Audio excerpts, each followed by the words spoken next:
আসসালামু আলাইকুম প্রিয় ছাত্রছাত্রী, তোমাদের সকলের প্রতি আন্তরিক শুভেচ্ছা রইল এবং তোমরা ঘরে থাকবে, ঘরে বসে আমাদের অনলাইনে ক্লাস প্রতি মনোযোগী হবে এবং নিজের স্বাস্থ্যসম্মত দিকে লক্ষ্য রাখবে। আজকে আমি তোমাদের অনলাইনের মাধ্যমে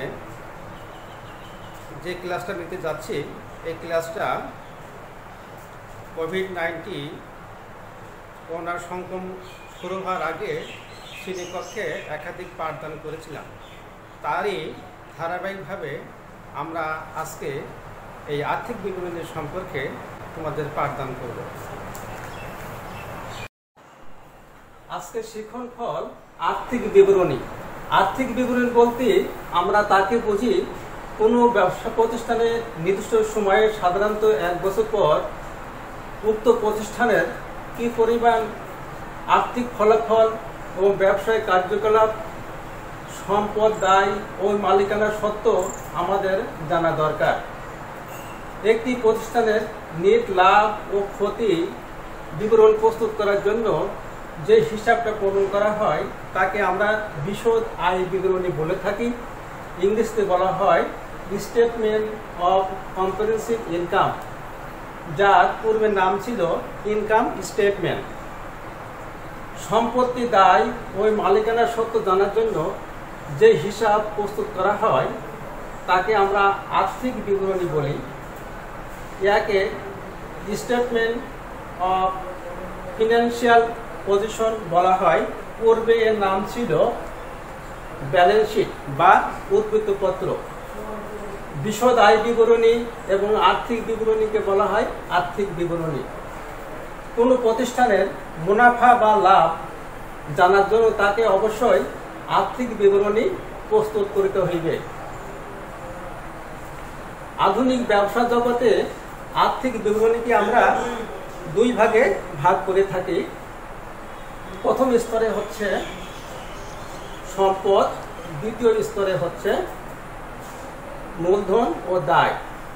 সম্পদ বলতে আমরা 3 ভাগে ভাগ করি: চলতি সম্পদ, দীর্ঘমেয়াদী বিনিয়োগ, আর্থিক স্থায়ী সম্পদ। চলতি সম্পত্তি নগদ টাকা, ব্যাংক জমা, দেনাদার, প্রাপ্য হিসাব, মজুদ পণ্য, অব্যবহৃত মনোহারি।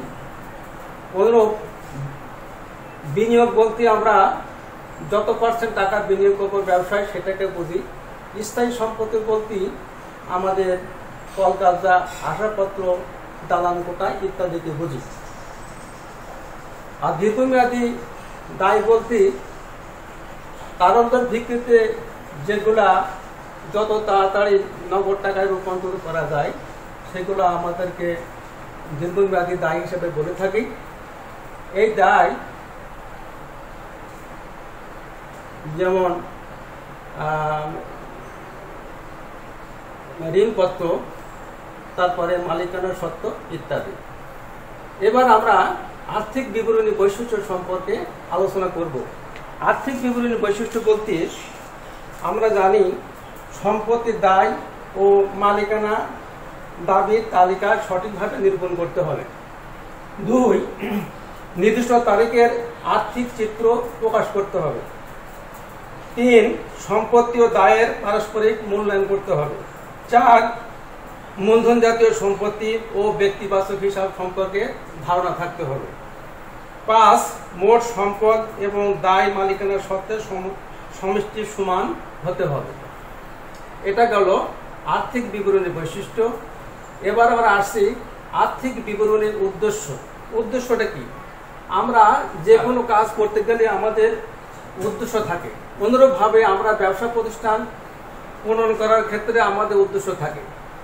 সেক্ষেত্রে আর্থিক বিবরণীর উদ্দেশ্য হচ্ছে আর্থিক অবস্থা নিরূপণ করা, আর্থিক মূল্যায়ন করা, দেনার সঠিক তথ্য যাচাই করা, আর্থিক পরিবর্তন ধারা, উপার্জন ক্ষমতা যাচাই, গতি প্রকৃতি সম্পর্কে জানা, বকেয়া ও অগ্রিম সম্পর্কে জানা, কার্যকরী মূলধন সম্পর্কে অবগত হওয়া, ঋণ মূলধন অনুপাত নির্ণয়, মূলধন বিনিয়োগ। আর্থিক বিবরণী প্রস্তুত প্রণালী। আর্থিক বিবরণী প্রস্তুত প্রণালীর ক্ষেত্রে আমরা এখানে একটা ছকের মাধ্যমে আমরা এখানে রেওয়ামিল দেখাইছি। নিম্নে রেওয়ামিলটা হচ্ছে এরকম। নিম্নে 31শে ডিসেম্বর 2018 তারিখে মিস্টার সাকিবের রেওয়ামিল, মিস্টার সাকিব রেওয়ামিল ডিসেম্বর 31, 2018। এখানে ছকের মাধ্যমে দেওয়া আছে হিসাবের বিবরণ, ডেবিট টাকা, ক্রেডিট টাকা। বিক্রয় 1,80,000, বিক্রয় ফেরত 5,000, ক্রয় 95,000, আন্তঃপরিবহন 4,000, মজুদ পণ্য 1/1/2018 10,000, মজুরি 20,000, প্রশাসনিক খরচ 25,000, বিমা 3,000, বিক্রয় ও বিতরণ খরচ 10,000, ক্রয় ফেরত 25,000 ক্রেডিট, উত্তোলন 10,000 ডেবিট, মূলধন 1,50,000 ক্রেডিট, প্রাঙ্গণ ও দালান 1,20,000, প্রাপ্য হিসাব সমূহ 15,000, যন্ত্রপাতি 20,000, প্রদেয় হিসাব সমূহ 10,000 ক্রেডিট, নগদ তহবিল 7,000, অনাদায়ী পাওনা সঞ্চিতি 2,500, মনিহারি খরচ 1,000। এই মিলে ডেবিট টাকা হচ্ছে 3,45,000, অনুরূপভাবে 3,35,000 টাকা ক্রেডিট। এটা আমাদের দুই দিকে মিলে গেল, এর নাম রেওয়ামিল। রেওয়ামিলের পরে সমন্বয় সমূহ। 1, পরবর্তী বছরের 1,000 টাকা মজুরি এই বছরের মজুরির মধ্যে অন্তর্ভুক্ত আছে। 2, অফিস বেতনে 2,000 টাকা বকেয়া আছে। 3, যন্ত্রপাতির উপর 4,000 টাকা অবশ্যই ধরতে হবে। 4, সমাপনী মজুদ পণ্য 8,500 টাকায় মূল্যায়ন করা হয়, যার মধ্যে 500 টাকা মনিহারি মজুদ অন্তর্ভুক্ত আছে। অনাদায়ী পাওনা সঞ্চিতি 3,500 টাকায় বৃদ্ধি করো। 6, মালিকের ব্যক্তিগত প্রয়োজনে 5,000 টাকার পণ্য উত্তোলন করেন, যা হিসাবভুক্ত হয়নি। করণীয় বিশদ আয় বিবরণী হিসাব, আর্থিক অবস্থার বিবরণী তৈরি করো। এখন এটা আমরা আয় বিবরণী হিসাব তৈরি করব। মিস্টার সাকিব বিশদ আয় বিবরণী 2018 সালে 31শে ডিসেম্বর তারিখে সমাপ্ত বছরের জন্য। প্রথমে বিক্রয় 1,80,000, বাদ ফেরত 5,000, এরা বাদ দেওয়ার পরে থাকছে 1,75,000। এটা হলো নেট বিক্রয়। বাদ বিক্রিত পণ্যের ব্যয়। প্রারম্ভিক মজুদ পণ্য 10,000 টাকা, ক্রয় 95,000 টাকা, বাদ ফেরত 2,500 টাকা। এটা বাদ দেওয়ার পর থাকছে 92,500 টাকা। বাদ পণ্য উত্তোলন 5,000 টাকা। এটা বাদ দেওয়ার পর থাকছে 87,500 টাকা। এর সাথে আন্তঃপরিবহন যোগ 4,000 টাকা। মজুরি 20,000 টাকা। আমার অগ্রিম নেওয়া আছে 1,000 টাকা, বাদ দিয়ে থাকছে 19,000। এইগুলা যোগ করে হচ্ছে 1,20,500। এরপর আমাদের বছরে যে সমাপনী মজুদ পণ্য আছে 8,000, এটা বিয়োগ দিতে হবে, দিলে পরে হবে 1,12,500। তাহলে পূর্বের এই টাকাটা যোগ করলে বিয়োগ করলে পরে আমাদের থাকে 62,500 টাকা। এটা হচ্ছে কারবারের মোট লাভ। এবারে আসছে বাদ পরিচালন ব্যয়। এর মধ্যে কি কি আছে?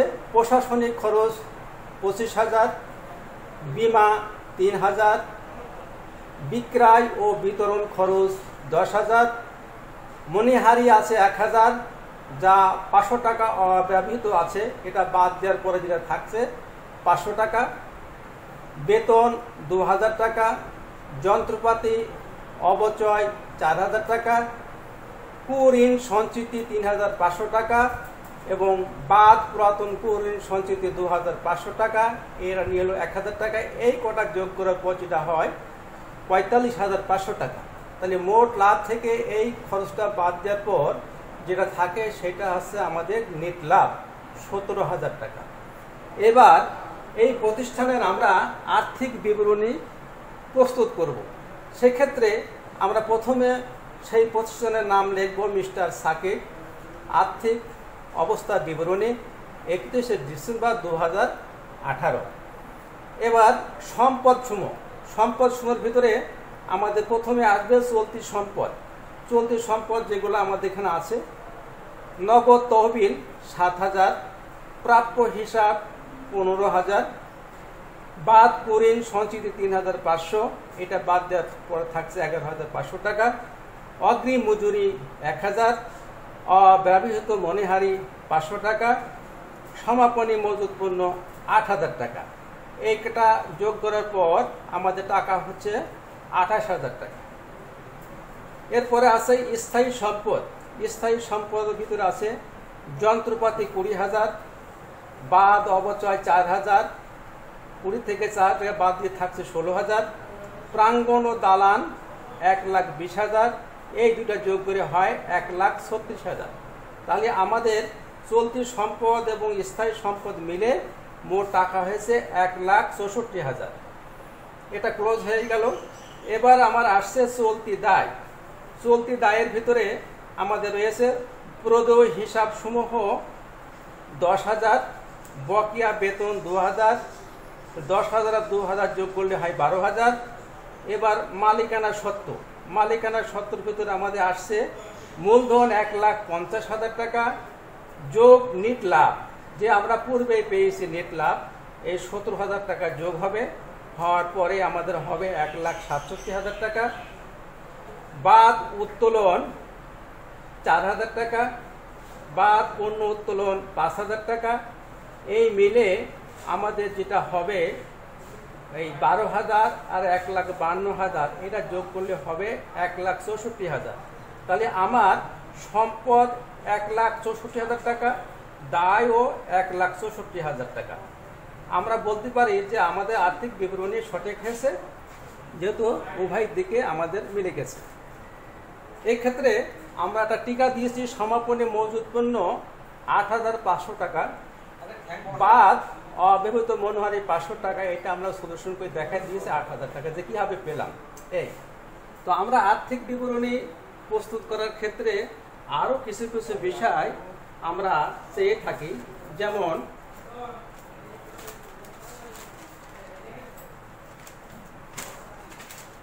বিক্রিত পণ্যের ব্যয়, নেট বিক্রয় পরিমাণ, নেট ক্রয়ের পরিমাণ, পরিচালন খরচের পরিমাণ, অপরিচালন খরচের পরিমাণ, অপরিচালন আয়ের পরিমাণ, পরোক্ষ পরিচালনা আয়ের পরিমাণ, পরিচালনা মুনাফা নির্ণয়, চলতি সম্পদের পরিমাণ, নেট স্থায়ী সম্পদের পরিমাণ, অস্পর্শনীয় সম্পদের পরিমাণ, কাল্পনিক বা ভুয়া সম্পত্তি পরিমাণ, চলতি দায়ের পরিমাণ, দীর্ঘমেয়াদী দায়ের পরিমাণ, নেট দেনাদার প্রাপ্য হিসাব, মালিকানা সত্ত্বের পরিমাণ।